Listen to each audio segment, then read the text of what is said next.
The bone is a hard calcified tissue and it can be of two types. What are these two types? It can be spongy and it can be compact. Now let's see how this spongy or the cancellous bone look like. Now look at here.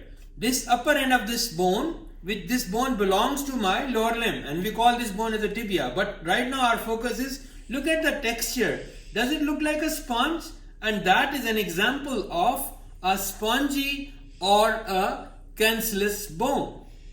To show you the example of a compact or a cortical bone, I am using this hip bone or the coxal bone. And we need to focus here. This is the ilium part of my coxal bone. And this is a classic example of a cortical or a compact bone. Regardless, what is the consistency of a bone?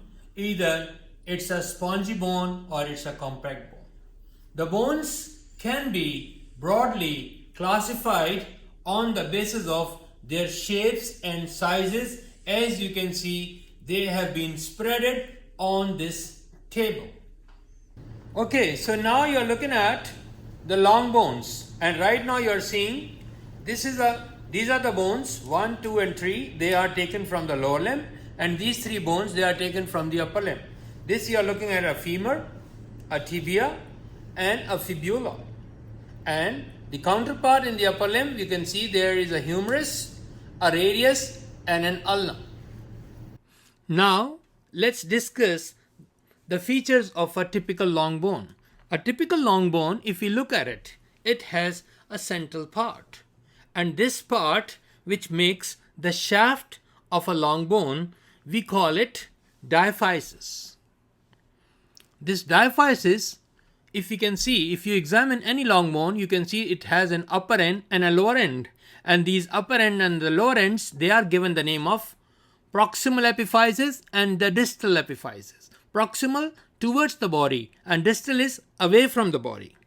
Now the ends of my diaphysis, which has been shown yellow here, these are called what? These are called metaphysis.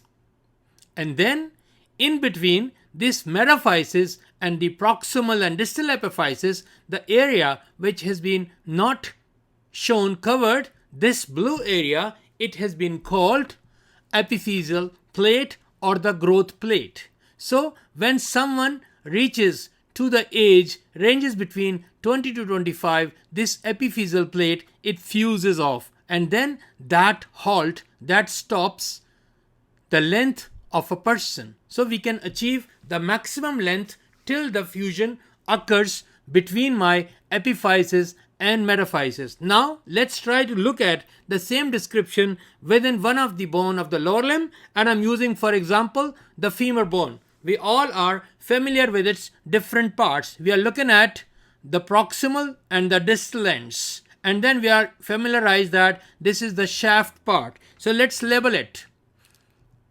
And there what we can see here, I have separated out by drawing these orange lines the proximal epiphysis and the distal epiphysis.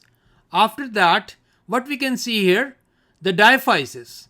And what is happening at the diaphysis? If you can pay attention to this diaphysis, within this is hollow, and that is called medullary cavity. This is one of the characteristic features of a typical long bone. We can see the metaphysis shown with the yellow, and we can see this diaphysis, and in between this hollow is being given with the name of the medullary cavity.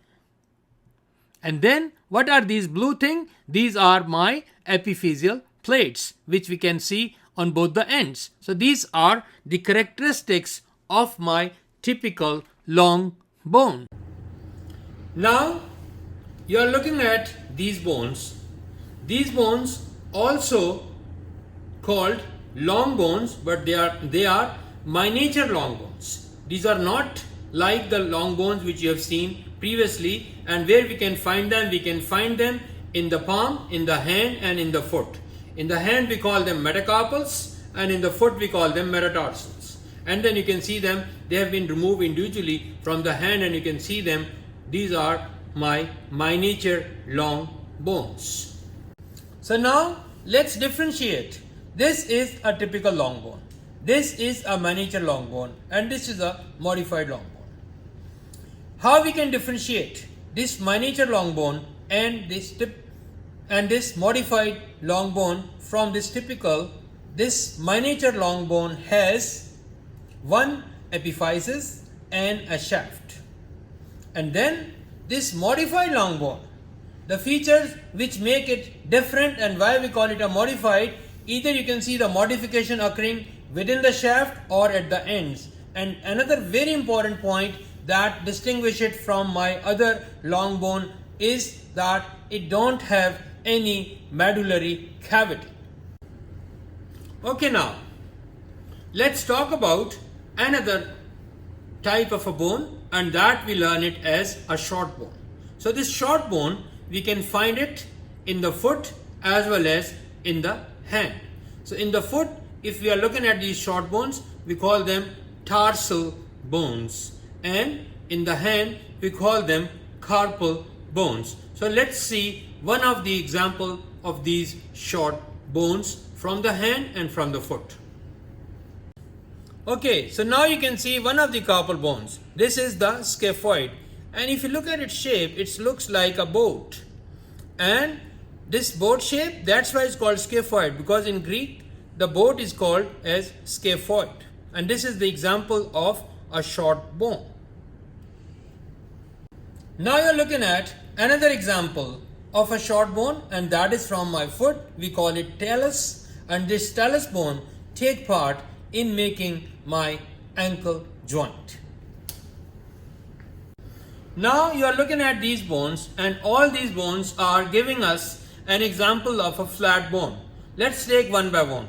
This bone is called sternum, and where we can find in our chest. This is also called breastbone, or so this is like a dagger. This is the sternum, and it's an example of a flat bone. The second example is a bone from our shoulder girdle, and this bone is called scapula, and look at its flat surface. This is also an example of a flat bone. The third example is the ribs. They are also fall under this category. We classify them also as flat bone. So we can see the different examples of a flat bone. Now these all bones, what are they? They are my vertebrae, and these are giving us an example of an irregular bone.